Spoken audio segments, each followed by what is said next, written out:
नमस्कार दोस्तों, natural status KGP में आपका बहुत बहुत स्वागत है। तो दोस्तों, ओम नमः शिवाय। हमारा आपने स्टेटस देख ही लिया होगा जिसमें साफ साफ लिखा हुआ है कि आज हम शिव जी के बारे में कुछ महत्वपूर्ण बातें करेंगे। तो दोस्तों, चलिए अपनी वीडियो शुरू करते हैं। शुरू करने से पहले हम आपको बता दें कि अगर आप हमारे चैनल पे नए हो तो चैनल को सब्सक्राइब ज़रूर कर लें, ताकि हम जो भी आपके पास में नई वीडियो लेकर आए वो आप तक पहुंच सके। अगर वीडियो अच्छी लगे तो वीडियो को लाइक करना न भूलें और कमेंट ज़रूर करना। आज कमेंट में ओम नमः शिवाय, हर हर महादेव, जय भोलेनाथ, जय महाकाल ज़रूर लिखना। तो दोस्तों, आज हम बात करेंगे कि शिव जी डमरू क्यों रखते हैं। तो देखिए, डमरू के दो छोर हैं। डमरू का एक छोर निर्माण और सृजन का घोतक है, वहीं दूसरा छोर विनाश का घोतक है। डमरू इस ब्रह्मांड का सबसे प्राचीन और पहला वाद्य यंत्र माना जाता है, जिसकी उत्पत्ति इस संसार में ध्वनि के लय और ताल को लाने के लिए की गई थी।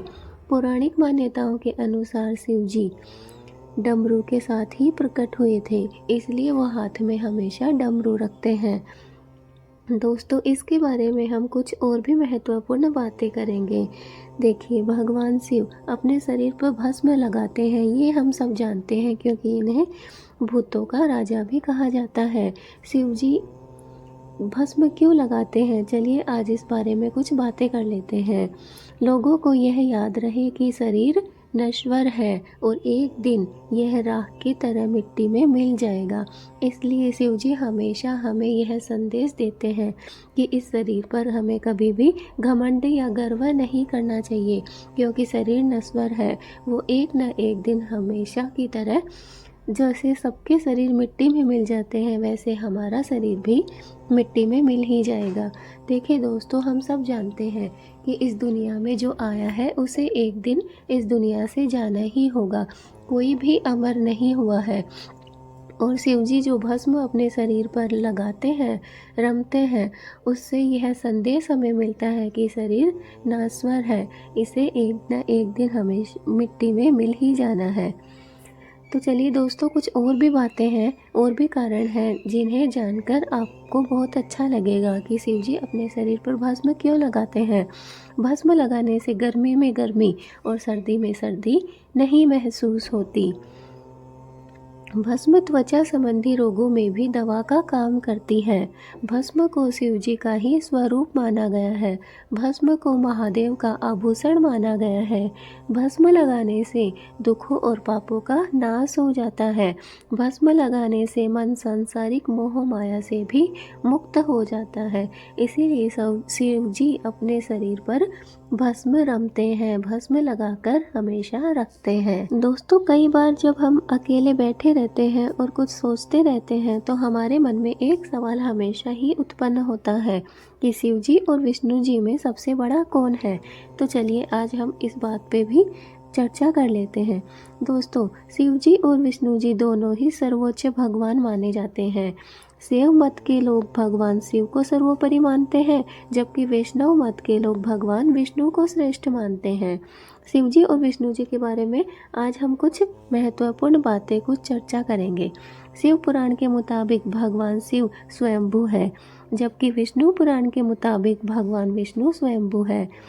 विष्णु पुराण, श्रीमद् भगवत गीता, ब्रह्म वैवर्त पुराण जैसे ग्रंथों में विष्णु को ही उत्पत्तिकर्ता माना गया है। शिव पुराण और लिंग पुराण के मुताबिक भगवान शिव से ही ब्रह्मा और विष्णु की उत्पत्ति हुई है। विष्णु जी में सात्विक गुण की प्रधानता है, जबकि शिव जी में तामस गुण की प्रधानता है।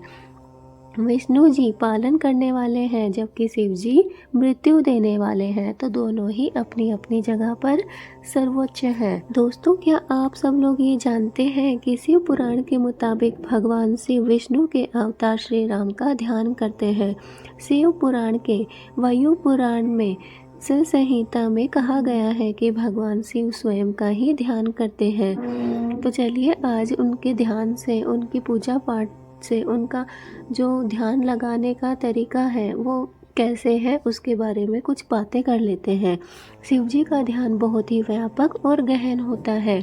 उनके ध्यान में ब्रह्मांड की अनंत ऊर्जा, सत्य, सौंदर्य, पार्वती, विष्णु और समस्त जीवों का कल्याण शामिल होता है। शिव जी त्रिनेत्रधारी हैं जो जागृति और इंट्यूशन से जुड़ा है। शिव जी का ध्यान में दिखना आध्यात्मिक जागरण या कुंडलिनी जागरण का भी संकेत होता है। शिव जी एक महान योगी हैं और एक आध्यात्मिक व्यक्ति के लिए उनका दिखना उस व्यक्ति के लिए कई गहरे आध्यात्मिक अर्थ लेकर आता है। दोस्तों, ये हम सब जानते हैं कि भगवान शिव को दुनिया का सबसे पहला गुरु माना जाता है। मान्यता है कि भगवान शिव ने ही गुरु और शिष्य की परंपरा की शुरुआत की थी। भगवान शिव के कुछ शिष्य भी हुए हैं, जैसे बृहस्पति, विशालाक्ष, शुक्र, महेंद्र, प्राचेतस, मनु, सहस्त्राक्ष, भारद्वाज और सप्तऋषि। दोस्तों, भगवान शिव ने भगवान दत्तात्रेय से शिक्षा ली थी। भगवान दत्तात्रेय भगवान विष्णु के ही अवतार थे। भगवान शिव ने भगवान दत्तात्रेय से योग, तंत्र और जीवन के रहस्यों को सीखा था। तो दोस्तों, शिव जी ज्ञान और योग के मुख्य स्रोत हैं। शिव जी को ही सर्वज्ञ माना गया है। शिव जी ने ही गुरु शिष्य परंपरा की शुरुआत की थी। शिव जी ने ही सप्त ऋषियों को शिक्षा दी थी। शिव जी को ही आदि गुरु या आदि योगी कहा जाता है। दोस्तों, शिव परमात्मा के रूपों में से एक है। शिव को परम पिता, परम आत्मा और सर्वोपरि माना जाता है। शिव को त्रिमूर्ति में से एक माना जाता है। शिव को निरंकार और निर्गुण माना जाता है। शिव को भोलेनाथ, महादेव, सदाशिव, महाकाल, महेश्वर, त्र्यंबकेश्वर, सोमनाथ जैसे नामों से भी जाना जाता है। शिव को परम पिता माना जाता है। शिव सर्व आत्माओं में सबसे ऊंचे हैं। शिव को सत्य माना जाता है। शिव को ईश्वर माना जाता है। शिव मत के अनुयायी भगवान शिव को सर्वोपरि मानते हैं। भगवान राम और भगवान कृष्ण ने शिव की आराधना की थी। शिव महापुराण के परम पिता को शिव, शंकर, भोलेनाथ, महादेव, सदाशिव, महाकाल, आदिदेव, महारुद्र, महेश्वर, त्र्यंबकेश्वर, सोमनाथ आदि नामों से भी संबोधित किया गया है। दोस्तों, भगवान शिव और भगवान विष्णु को अजन्मा माना जाता है। वेदों के मुताबिक ईश्वर अजन्मा, अप्रकट और निराकार है। भगवान शिव को स्वयंभू कहा जाता है, जिसका मतलब है कि उनका जन्म नहीं हुआ। भगवान शिव को आदि देव कहा जाता है। भगवान शिव न आदि है और न अंत है। भगवान विष्णु को अजन्मा पर ब्रह्मा बताया गया है।